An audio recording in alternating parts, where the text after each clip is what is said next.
Selamat datang di channel Pemuja Malam. Jangan lupa like, share, and subscribe ya. Terima kasih.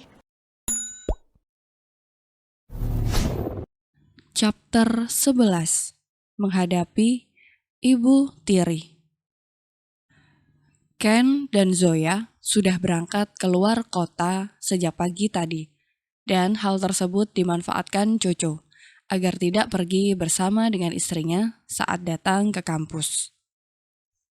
Tanpa menyentuh sarapannya, Coco langsung pergi begitu saja, membuat Anek yang kala itu melihat kelakuan adiknya langsung geleng-geleng kepala.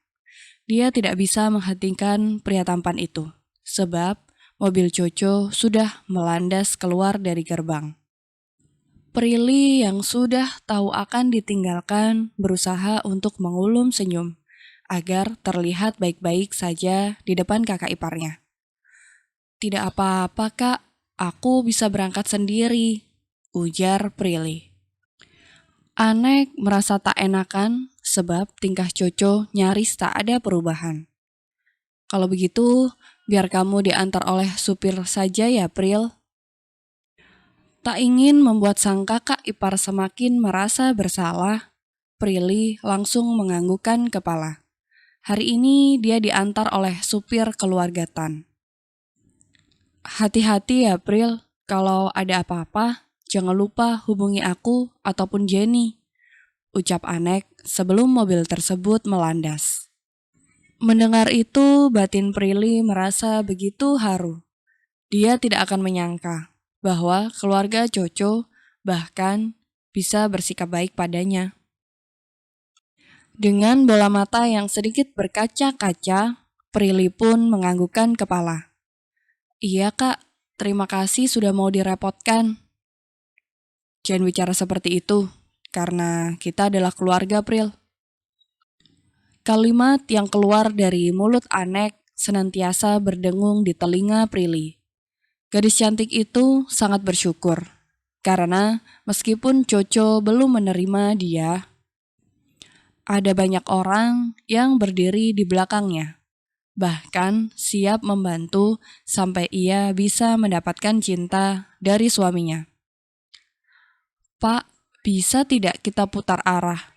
Tanya Prilly pada sang supir, karena dia baru ingat bahwa dia harus pergi ke perusahaan. Putar arah kemana, Nona? Bukankah kita akan pergi ke kampus? Sang supir balik bertanya. Aku ingin pergi ke perusahaanku terlebih dahulu. Jadi, apakah Bapak bisa mengantarku ke sana? Tentu saja, Nona. Kalau begitu, kita pergi ke Guero Group. Lantas, sang supir langsung mengangguk. Kurang dari 1 jam, akhirnya kedua orang itu sampai di Guero Group, salah satu perusahaan besar yang berdiri di bidang properti. Selamat datang, Nona, sapa salah satu resepsionis. Lalu diikuti oleh beberapa orang yang ada di belakangnya. Apakah ada yang bisa saya bantu? Iya, terima kasih Tari. Aku ingin bertemu dengan asisten Pram. Dari kemarin aku sudah menghubunginya. Tetapi kenapa sulit sekali ya? Apa dia sedang sibuk? Tanya Prilly to the point. Akan tetapi, sebelum dijawab oleh sang resepsionis yang bernama Tari itu, seorang pria bersetelan jas tiba-tiba menghampiri Prilly. Prilly, panggilnya. Uncle Leo, semua orang yang ada di sana langsung pergi ke tempat masing-masing. Karena Leo, salah satu teman dekat Tuan Hatwin, memberi kode dengan gerakan tangan. Ah, iya, Uncle, aku kemari karena ingin bertemu dengan asisten Pram. Apakah dia sudah datang? Pram, kenapa kamu mencarinya? Bukankah dia sudah mengundurkan diri? Melinda bilang dia sudah bicara dengan kamu. Jawab Leo apa adanya. Sebab berdasarkan kabar yang beredar, Pram telah mengundurkan diri setelah masuk ke ruangan CEO, yaitu ruangan yang dihuni oleh Melinda saat ini. Wanita itu tidak memberitahukannya padaku, Uncle. Kemarin, asisten Pram menelpon, tetapi tidak terangkat karena aku ada di kamar mandi. Tapi setelah aku hubungi kembali, beliau mendadak tidak bisa dihubungi. Jelas Prilly, sesuai dengan fakta yang ada. Leo merasa ada yang tidak beres dengan ini semua. Karena Melinda pun tiba-tiba langsung mengangkat Brian, manajer keuangan, sebagai asisten pribadinya. Aku harus bertemu dia. Aku rasa dia menyembunyikan sesuatu, kata Prilly. Leo pun setuju. Keduanya sepakat untuk mendatangi ruangan Melinda. Akan tetapi, Leo menunggunya di luar, agar Prilly bisa leluasa berbicara, termasuk tentang suaminya. Katakan padaku, apa yang sudah kamu lakukan terhadap asisten Pram? Cetus Prilly saat ia baru saja masuk ke ruangan ibu tirinya. Dia tidak peduli lagi apa itu sopan santun, karena Melinda sama sekali tidak pantas mendapatkannya. Wanita yang hampir berkepala 4 itu pun mengangkat wajah, menatap sang anak tiri yang terlihat begitu emosi. Ada apa? Kenapa datang-datang langsung menginterogasi aku? Aku tidak butuh basa-basi. Katakan, apa maksudmu memecat asisten Pram? Kamu salah. Dia itu mengundurkan diri, bukan aku yang memecatnya, tegas Melinda. Aku tidak akan pernah percaya dengan mulut ular sepertimu. Mendengar Prilly yang mulai merendahkannya, hati Melinda pun meradang. Jangan asal bicara, atau aku akan melakukan sesuatu terhadapmu. Ingat, kamu itu tidak memiliki siapapun. Bahkan, suamimu tidak sudi menganggapmu sebagai istri. Dada Prilly terasa sesak dengan ucapan Melinda yang mulai begitu menohok. Namun, dia tidak ingin memperlihatkannya. Aku tidak peduli sama sekali dengan apa yang kamu ucapkan. Mau seperti apapun sikap suamiku, dia tetap milikku. Kami tinggal satu atap, dan negara pun mengakuinya. Tidak seperti hubungan kalian yang selalu disembunyikan seperti bangkai. Kurang ajar, sentak Melinda. Dia langsung bangkit dan hendak menyerang Prilly. Namun dengan cepat, Leo datang. Hentikan! Teriak pria paruh baya itu begitu menggema. Kalian harus ingat, ini perusahaan, bukan ring tinju yang bisa dijadikan ajang saling menghajar. Melinda berdecih, sementara Prilly mengepalkan tangannya kuat.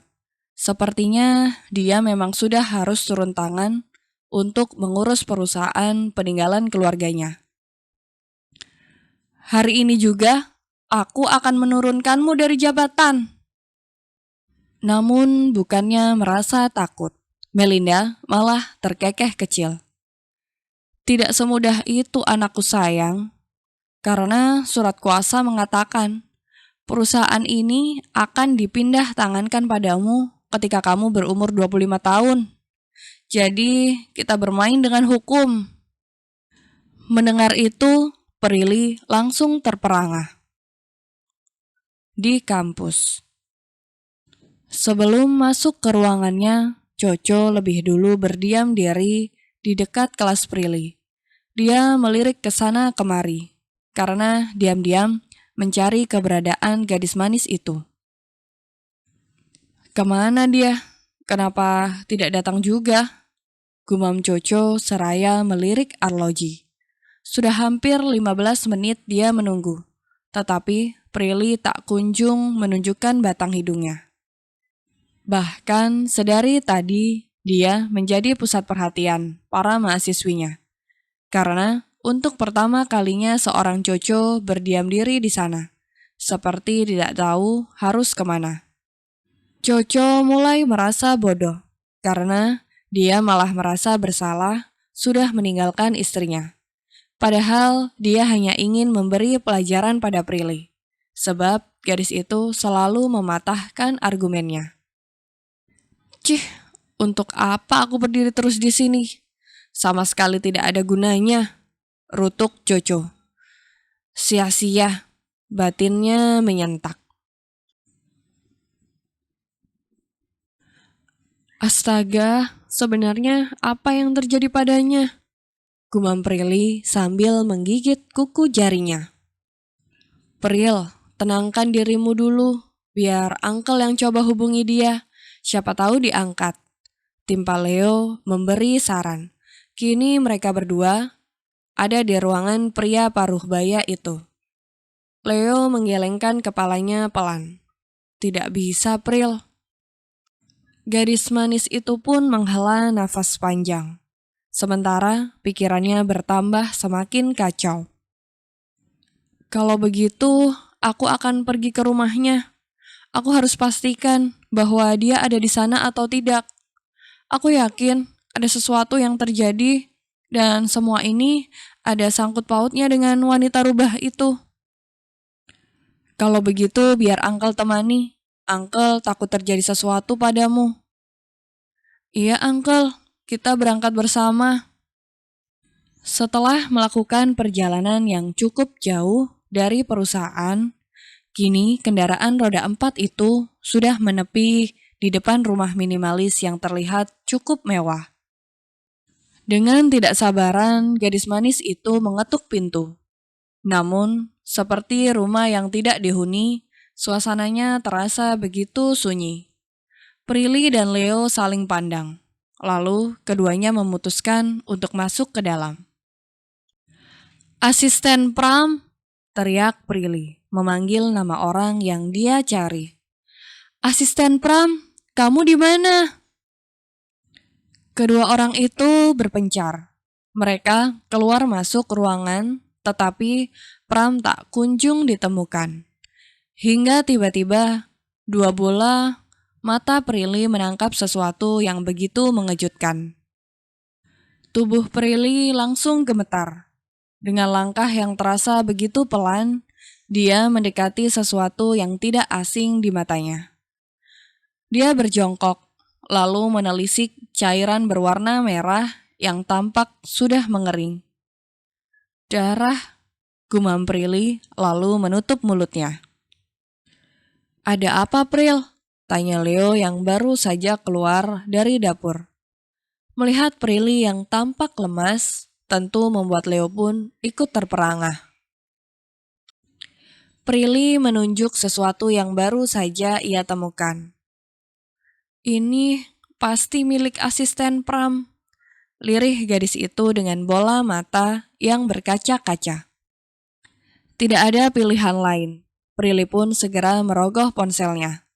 Tanpa segan, dia menghubungi Anek, sang kakak ipar, untuk dimintai bantuan. Beberapa saat Prilly menunggu, lalu terdengar suara dari seberang sana. Halo, Pril, ada apa? Air mata Prilly langsung jatuh. Lalu ia mengusapnya dengan kasar.